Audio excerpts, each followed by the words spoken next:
달고 맛있는 아오리 사과의 원산지는 일본의 아오모리현이라고 합니다. 1991년 가을에 아오모리현에 태풍이 몰아닥쳐서 달려있던 사과의 한 90% 정도가 떨어졌다고 합니다. 난리가 났지요. 대부분의 농민들은 큰 시름에 빠져서 한탄과 탄식과 눈물 가운데 지냈습니다. 그런데 그때 그 농민들 가운데 결코 절망하지 않은 한 사람이 있었습니다. 그 사람은 남들과 다른 발상을 했습니다. 나머지 남아있는 10%의 사과를 수험생들에게 팔자. 그 사람은 사과의 이름을 이렇게 붙였습니다. 떨어지지 않는 사과. 그 엉뚱한 시도는 놀라운 결과를 가져왔습니다. 시중에 다른 사과보다 10배 이상 비싼데요. 떨어지지 않는 사과라는 그 제목에 꽂혀서 수많은 수험생들이 그 사과를 사서 동이 났다고 합니다. 불가능한 가운데 미래에 대한 어떤 비전이 있는 사람들은 이처럼 말도 안 되는 상황인 것 같은데 불가능을 헤쳐나갈 수가 있습니다. 여호수아는 수많은 장벽에 부딪혀 있습니다. 불순종하는 이스라엘 백성, 홍수가 나 있는 요단강, 거인들이 지키고 있는 엄청나게 강한 저 가나안 땅의 성들. 그런데 하나님께서 은혜를 베풀어 주실 때 여호수아는 은혜 받아서 그 불가능들을 하나하나 다 해결해 나가게 됩니다. 우리가 지난번에 그 첫 번째 비결을 배웠습니다. 여호수아가 불가능을 해결하는 첫 번째 비결은 바로 말씀이었습니다. 이제 오늘 본문은 두 번째 비결을 가르쳐 주는데요. 그것은 바로 비전이라는 것입니다. 여호수아 이스라엘이 비전을 가지게 되는 과정에 대해서 우리 본문에서 차근차근 보여주고 있습니다. 첫째로 10절과 11절에서는 오직 하나님의 말씀을 비전으로 삼아야 된다라는 것을 가르쳐 주고 있습니다. 잠언 29장 18절에는 유명한 말씀이 있지요. 묵시가 없으면 백성이 방자히 행하거니와. 여기서 묵시라는 것은 계시 또는 비전입니다. 방자히 행한다라는 것은 히브리어 원어에서 무시하다 또는 무시함을 통해서 멸망하다라는 뜻을 가지고 있습니다. 묵시가 없으면 백성이 방자히 행한다라는 것은 비전이 없으면 그 인간이 멸망하게 된다라는 뜻입니다.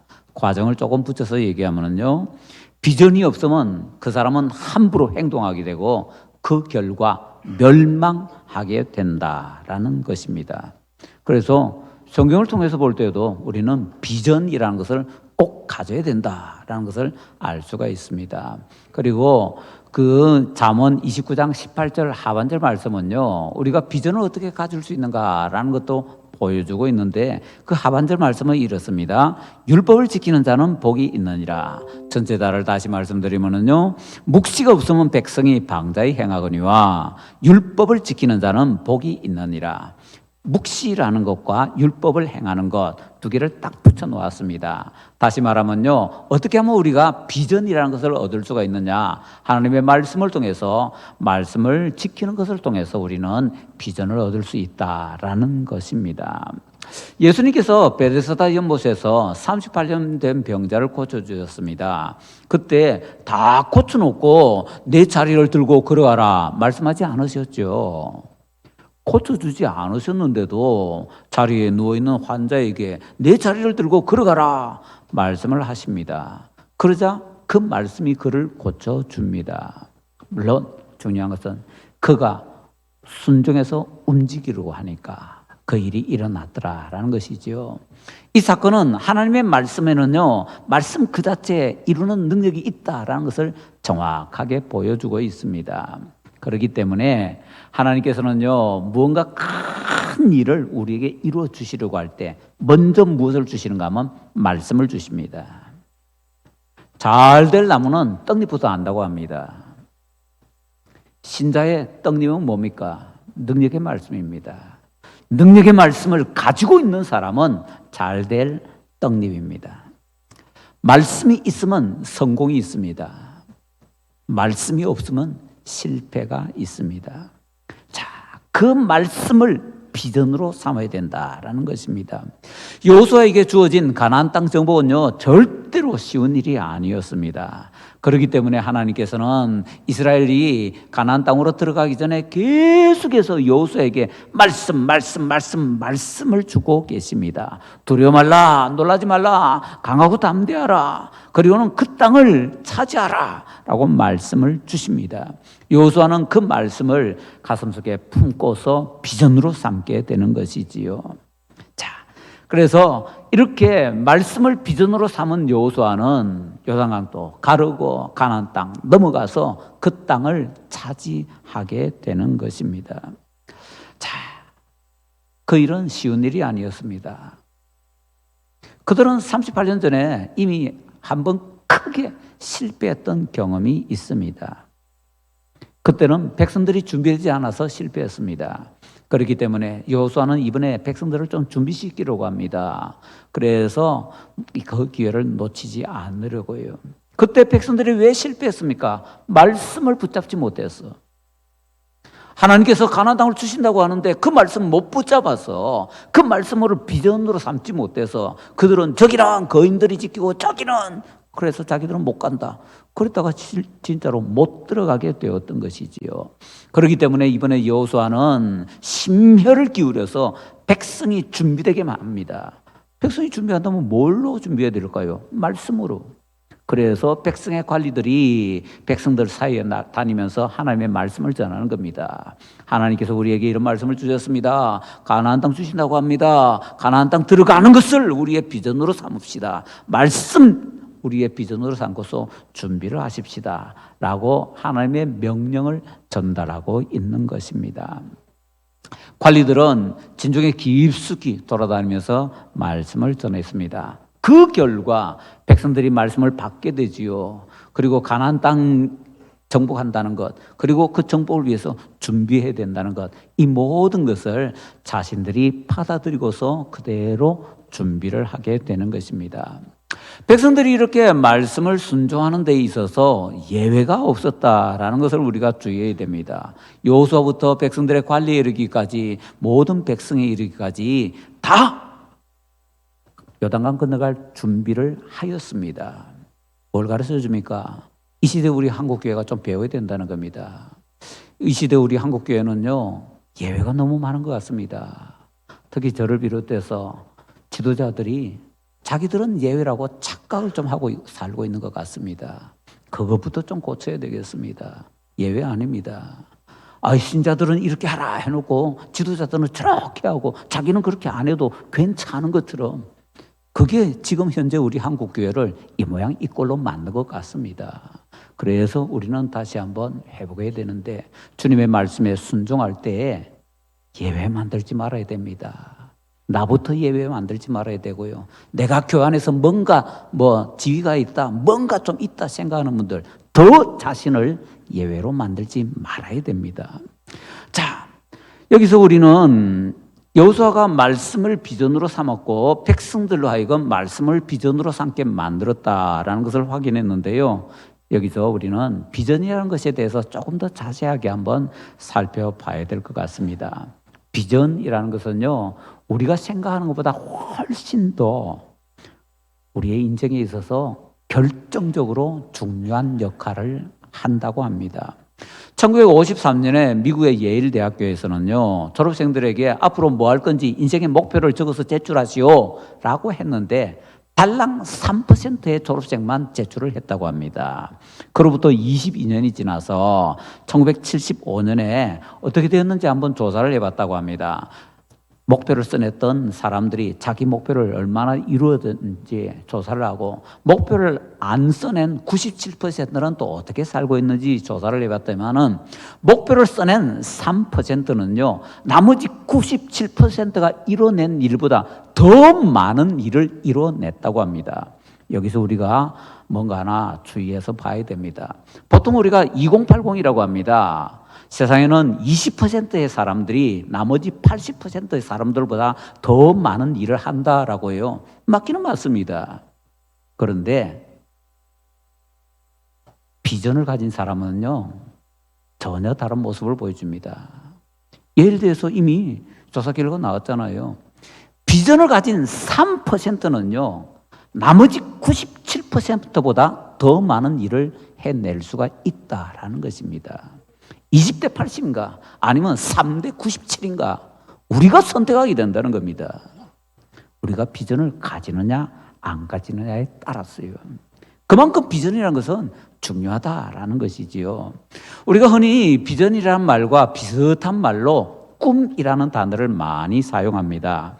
그렇지만 정확하게 말하자면요, 비전이라는 것과 꿈이라는 것은 서로 성질이 완전히 다른 것입니다. 서로 비슷한 말인 것처럼 마구 섞어서 사용할 수 있는 단어가 아니다라는 것이죠. 조금 둘을 구분해 볼까요? 꿈, 영어로 dream이라고 하지요. 꿈은요, 그렇게 되었으면 좋겠다라고 하는 막연한 상상입니다. 꿈꾸는 사람에게는 그래서 현재라는 것이 그의 꿈과 전혀 관련이 없습니다. 현재가 문제가 되지 않습니다. 뭐든지 그냥 머릿속에서 이래 됐으면 좋겠다 하고 상상만 하면 됩니다. 그런데 비전이라는 것은 꿈과 다릅니다. 비전은 단순한 희망사항이 아닙니다. 미래에 이 일이 반드시 이루어져야 돼라는 것입니다. 그래서 비전을 가진 사람은요, 미래에 반드시 이루어져야 되기 때문에, 미래에 반드시 이루어져야 된다면 현재 그 일이 뭔가 조금이라도 이루어지고 있어야 되거든요. 그래서 비전을 가지고 있는 사람은요, 자기 비전을 이루기 위해서 지금 뭔가 조그만 것이라도 하고 있습니다. 그래서 꿈을 가진 사람과 비전을 가진 사람은 완전히 삶이 다르게 나타나게 된다라는 것이지요. 다시 이렇게 한번 생각해 봅시다. 꿈이라는 것은 현실과 관계가 전혀 없는 그냥 막연한 미래입니다. 그렇지만 비전은 현재가 되어야 되는 미래입니다. 꿈은 막연하기 때문에 그냥 추상적입니다. 그냥 아무렇게나 해도 됩니다. 근데 비전은요, 반드시 이루어져야 되는 것이기 때문에 구체적입니다. 꿈은 안 이루어져도 됩니다. 아니면 되면 좋고 아니면 말고. 비전은 반드시 이루어져야 됩니다. 그래서 꿈은 꾸기만 할 수 있는 것이지만 비전은요, 이루기 위해서 반드시 뭔가 노력을 하고 있는 것이다라는 것입니다. 이런 것을 그냥 생활 속에서 작은 일에서도 우리는 확인할 수가 있습니다. 지금은 이제 둘 다 고인이 된 롯데 신격호 회장과 현대의 정주영 회장에게 이런 일화가 있습니다. 두 사람이 한 번은 이제 골프 치러 가기로 약속을 했습니다. 그런데 골프 치러 가기로 한 날 공교롭게도 눈이 와서 눈이 수북하게 쌓였다고 합니다. 둘이 약속을 했으니까 일단 신격호 회장은요, 그건 약속 장소, 골프장이죠. 골프장에 가기는 가는데 골프를 칠 수가 없으니까 그냥 오늘은 눈 쌓인 그 광경을 잘 감상이나 해야 되겠다라는 마음으로 골프장에 갔습니다. 그런데 정주영 회장은요, 하얀 눈 위에서 골프를 칠 수 있도록 빨간 골프공을 들고 갔다고 합니다. 그 당시에 신격호 씨는요, 골프 경력이 40년이 넘었는데 그 동안에 단 한 번도 눈 온 날 골프를 쳐본 적이 없다고 합니다.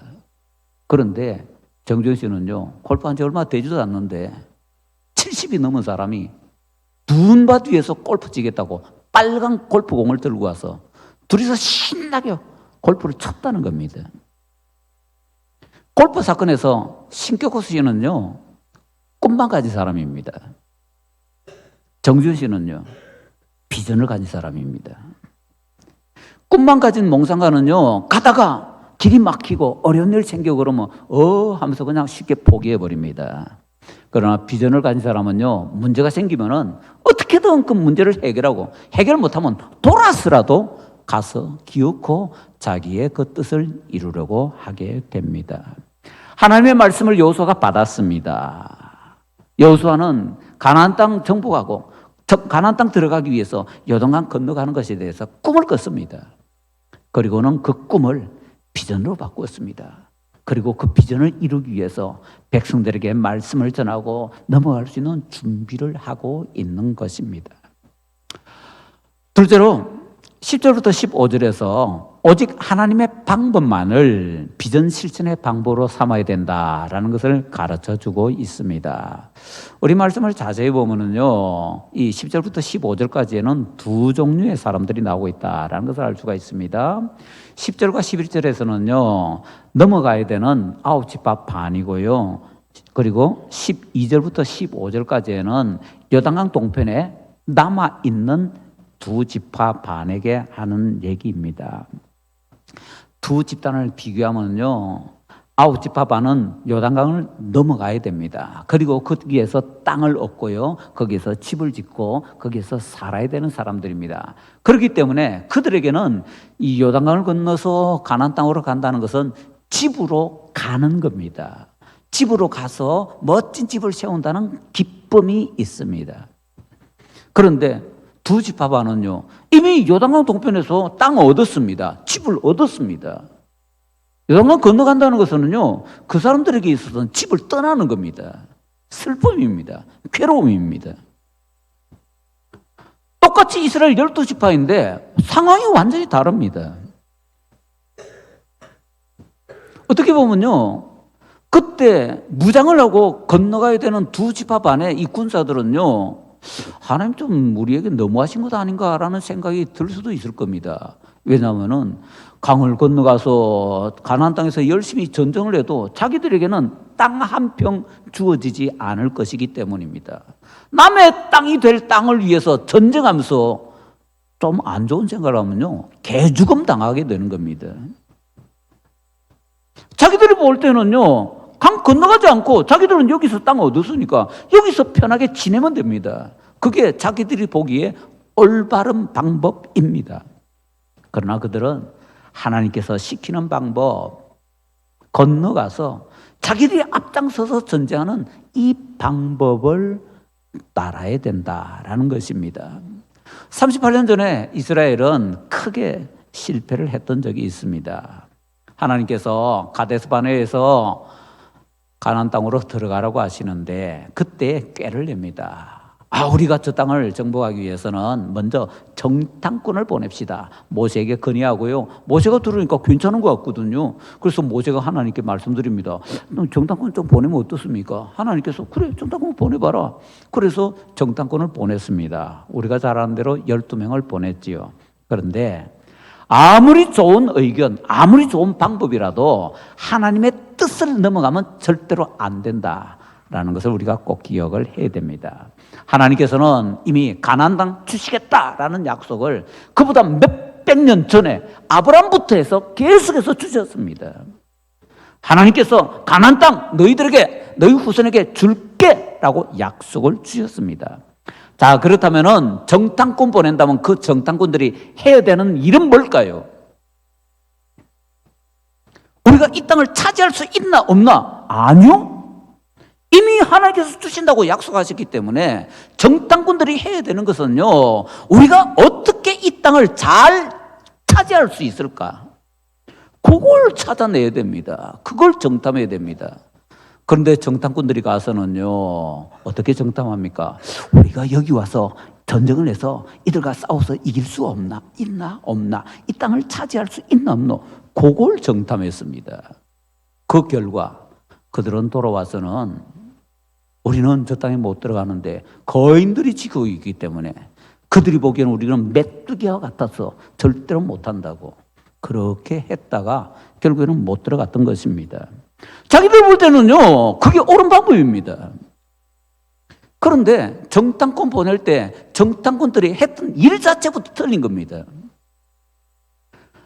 이 땅을 차지할 수 있나 없나 정탐하는 게 아니고요, 어떻게 하면 이 땅을 더 잘 차지할 수 있나 그걸 정탐해야 되는데 하나님의 방법 버리고 자기들의 방법으로 정탐했다가 큰 실패를 경험했던 것이지요.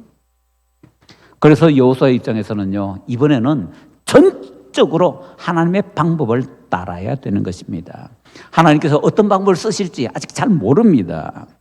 그런데 하나님께서 계속해서 자기들에게 주신 말씀이 있습니다. 광야에서 모세를 통해서 내가 가나안 땅에서 왕벌을 너희들 앞에 보내어서 그 땅을 차지하게 해줄게. 여러 번 말씀해 주십니다.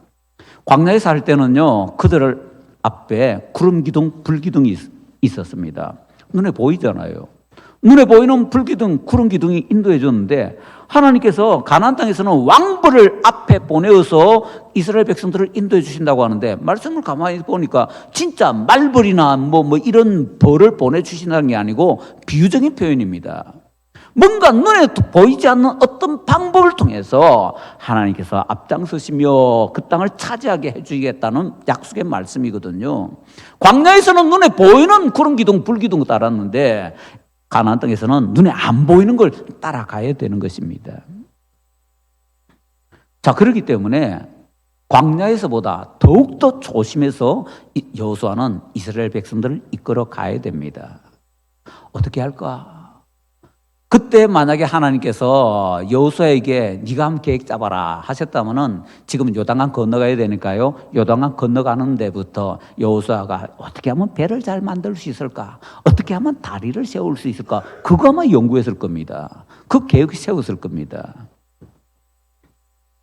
그런데 하나님의 방법은 엉뚱했습니다. 그 하나님의 방법을 여호수아가 백성에게 전달했는데 양식을 준비해라 라는 것이었습니다. 뭐지? 배도 준비하지 않고 다리도 준비하지 않고 양식만 준비해서 어쩌자는 겁니까? 강 건너가다가 다 빠져 죽으라고요. 첫 번째는 양식을 준비하는 것. 두 번째는요, 하나님께서 자기들을 위해서 기이한 일을 행해 주실 것이라는 것을 믿는 것. 최소한 그들은요, 뭔가 비슷한 사건 하나는 알고 있습니다. 40년 전에 자기들이 비록 어렸지만 홍해가 갈라진 것을 통해서 지나왔거든요. 이번에 요단강도 하나님께서 그처럼 갈라서 우리를 지나가게 해주지 않으실까라는 믿음, 그것이 필요했던 겁니다. 요단강을 건너라고 하나님께서 말씀하십니다. 그럼 건너가는 것은 이스라엘 사람들의 목 맞습니다. 그런데 건너가는 방법, 그건 하나님의 몫입니다. 어떻게 건너가냐, 그거는 이스라엘 백성들이 신경 쓸 거 아닙니다. 하나님께서 준비하셔야 되는 하나님 몫입니다. 하나님의 몫은요, 하나님께 그냥 맡겨드려야 되는 것입니다.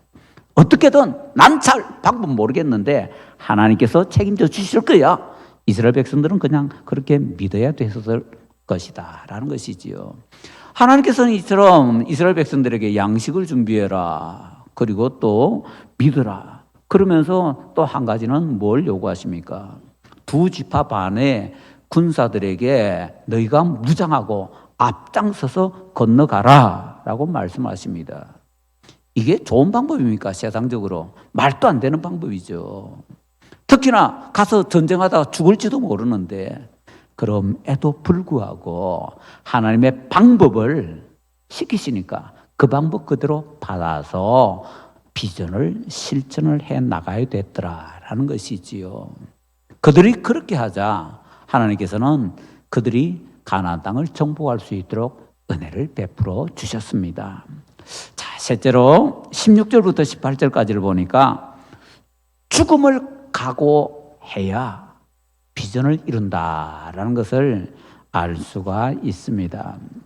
16절에서 그들이라고 하는데 그 그들은요, 앞에 있는 10절부터 15절에 나오는 사람들 몽땅 답니다. 9지파 반, 2지파 반, 그 모든 사람들의 어떤 관리들, 대표들이 이제 대답을 하는 것입니다.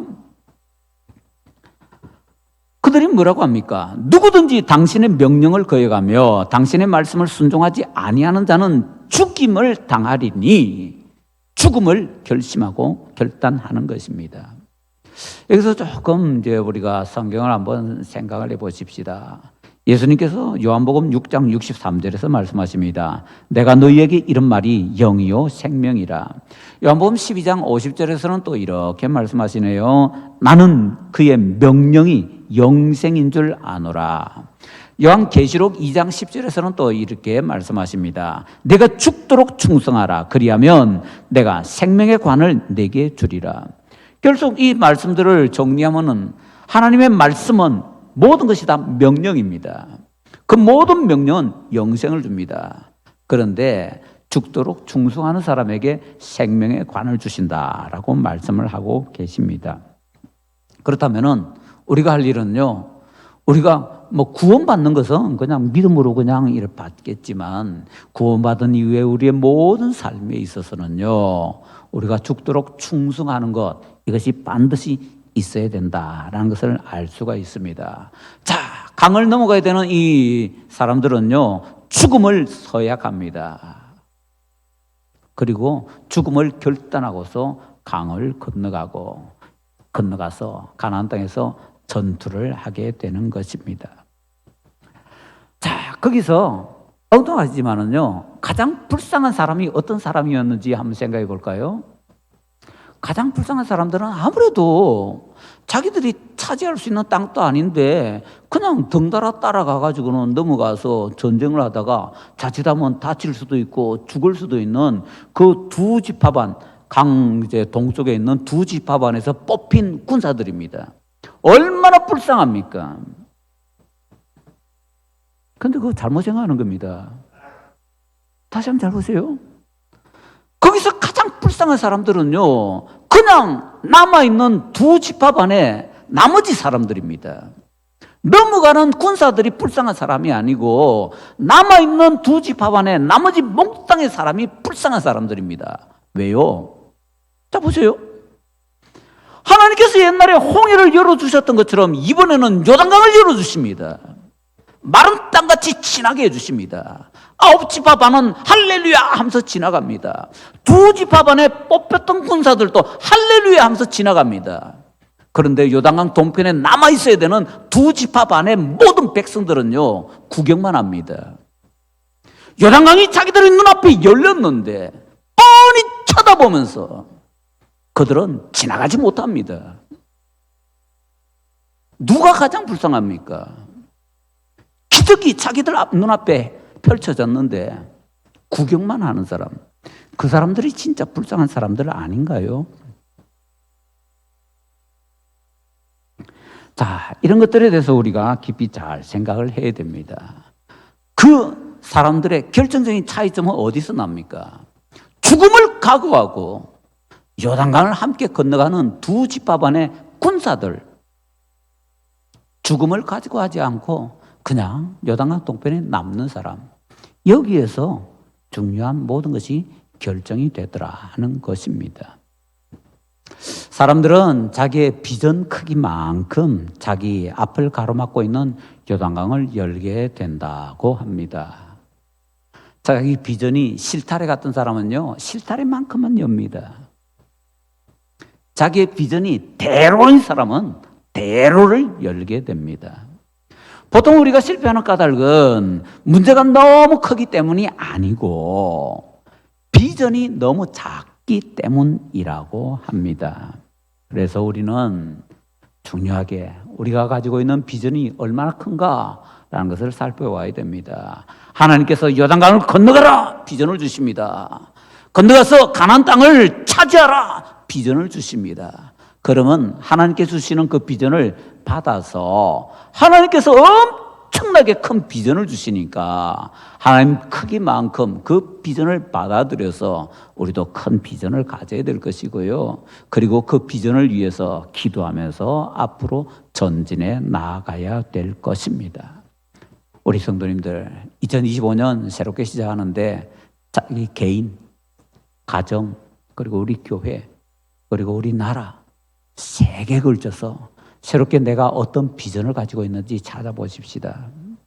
교회적으로는 교회를 가정같이, 가정을 교회같이 비전을 한번 세워보았습니다. 딴 때는 몰라도 2025년 한 해만이라도 교회를 좀 가정같이 행복한 곳으로 내가 만들리라, 만드는데 앞장서리라. 어렵지 힘들지, 요단강 건너가는 것이야, 가나안 땅이야. 그러나 하나님께서 우리와 함께 해주시면 할 수 있어 믿으시기 바랍니다. 가정을 교회같이 힘들죠, 어렵죠. 그러나 하나님께서 나와 함께 해주시면 내가 할 수 있어. 하나님께서 내게 그것을 비전으로 주셨으니 내가 이것을 이루어 나갈 거야 믿고 기도하고 이루기 위해서 몸부림치면서 나갈 때에 하나님께서 우리의 그 모든 노력에 놀라운 은혜를 베풀어 주실 줄로 믿습니다.